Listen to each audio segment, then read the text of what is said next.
If you have no friends, it's not because you're unlikable.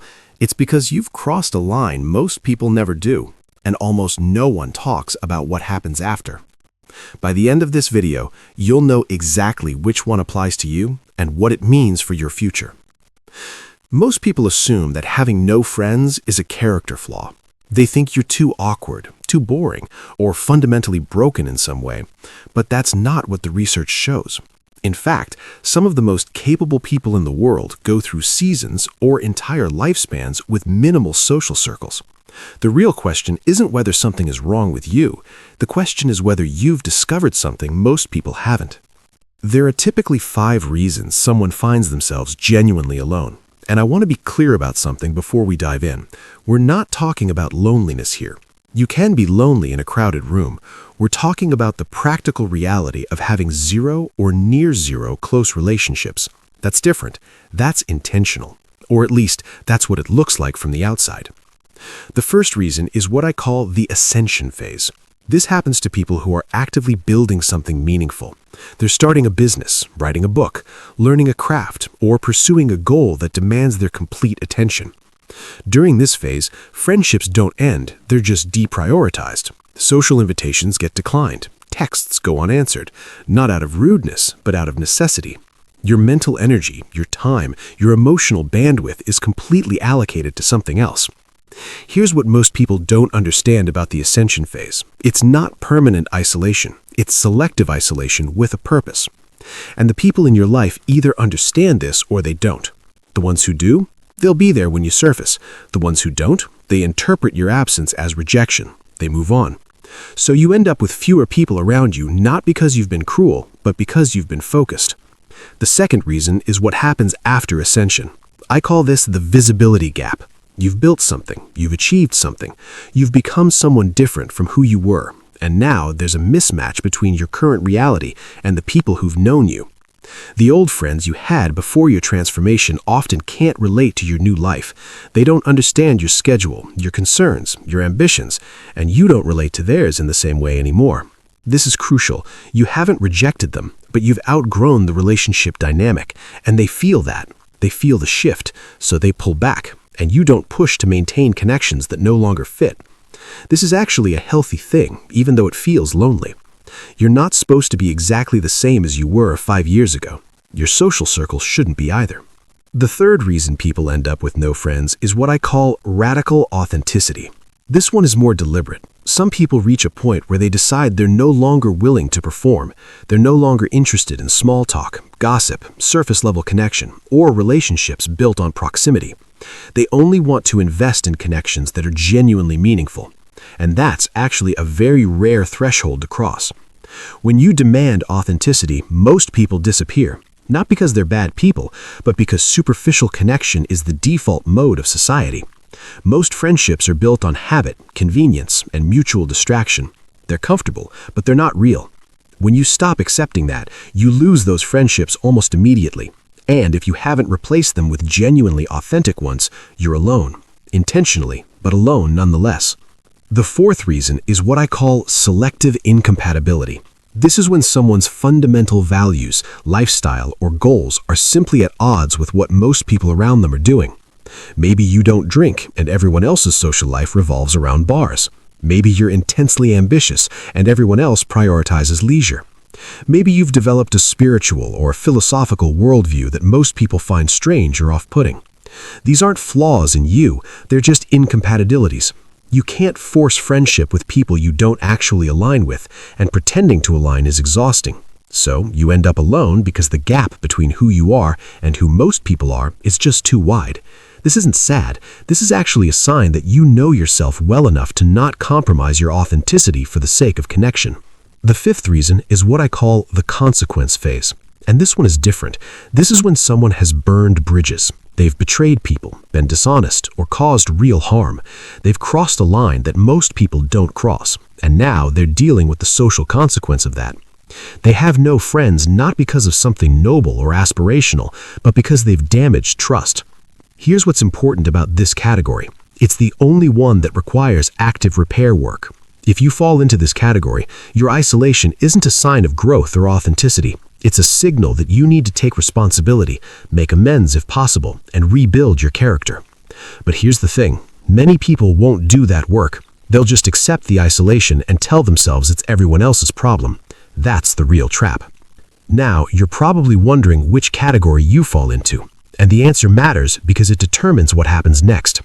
If you're in the ascension phase, understand that this is temporary. Your job right now isn't to maintain friendships, it's to complete what you've started. The people worth having in your life will still be there when you're done. The ones who leave because you were focused, you didn't need them anyway. If you're in the visibility gap, it's time to let those old relationships go gracefully. Acknowledge the shift. Don't pretend to be interested in their lives if you're not. Don't continue reaching out of guilt. Instead, focus on building new connections with people who are where you are now. People who've also gone through transformation. People who understand the version of you that you've become. If you're in the radical authenticity phase, the question isn't how to make friends. The question is how to find the rare people who are also done with performing. They're out there, but you won't find them in familiar spaces. You'll find them in communities organized around genuine interests, not social convenience. Online, in workshops, in classes, in places where people show up with real intentions. If you're dealing with selective incompatibility, stop trying to fit into circles that don't align with who you are. This is one of the biggest time wasters I see. People spend years trying to be the right kind of person for the wrong groups. Instead, go all in on spaces where your values and lifestyle are the norm, not the exception. And if you're in the consequence phase, I want to be direct. You have work to do. Not the kind of work that gets your friends back necessarily. Some bridges once burned don't get rebuilt. But the kind of work that changes who you are moving forward. Making amends where possible, being honest about what you did, taking responsibility, and then, slowly, rebuilding trust, first with yourself, then with others.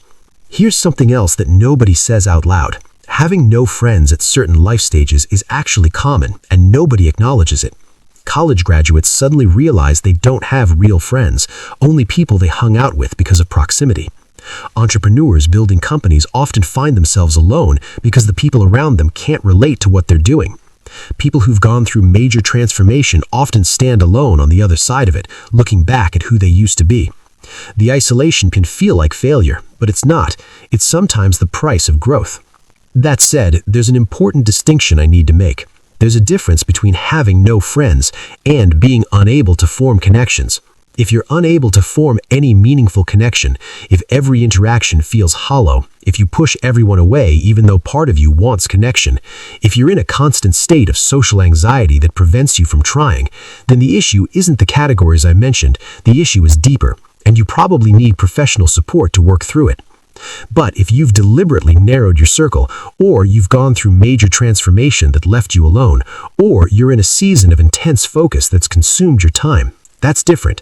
That's a choice, conscious or unconscious, that you've made. So, here's what I want you to do with this information. First, honestly assess which category you're in. Don't pick the one that makes you feel best, pick the one that's true, because the action steps are completely different depending on which one it is.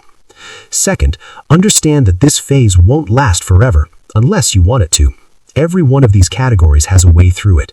The ascension phase ends. The visibility gap closes when you find new people.